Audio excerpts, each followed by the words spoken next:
ஒரு எண் இருக்கு. அது என்னன்னு தெரியாது. நம்ம எக்ஸ்ன்னு எடுத்துக்கலாம். அந்த எண்லேருந்து ஃபர்ஸ்ட்டு 25% குறைக்கிறாங்க. அதுக்கப்புறம் 40% குறைக்கிறாங்க. அதுக்கப்புறம் 20% குறைக்கிறாங்க. ஸோ கடைசியா அந்த எண் பார்த்தோம்னா 32,904 மாறுது. ஸோ அந்த எண் என்னன்னு கேட்குறாங்க. இந்த மாடல்ல சம் கேட்டாங்களா? ஃபர்ஸ்ட்டு 25%. 25% equal to 25/100. இதை கேன்சல் பண்ணா 1/4. அவங்க என்ன சொல்றாங்க? 25% குறைக்கிறாங்கன்னு சொல்றாங்க. அப்ப இந்த 4ல 1 மைனஸ் பண்ணா 3 வகுத்தல் இந்த 4.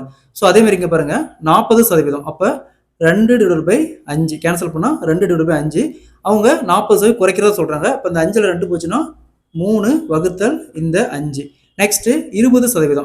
20%க்கு 20 வகுத்தல் 100 கேன்சல் பண்ணா 1/5. அப்போ குறைக்கிறாங்கன்னு சொல்றாங்க. அப்போ மைனஸ் பண்ணிக்கணும். இந்த 5ல 1 போச்சுன்னா 4 வகுத்தல் 5. ஸோ நெக்ஸ்ட் இந்த எக்ஸ் எக்ஸ் இன்ட்டு இந்த 3/4 இன்ட்டு இந்த 3/5 இன்ட்டு இந்த 4/5 ஈக்குவல் டு இந்த 32,904.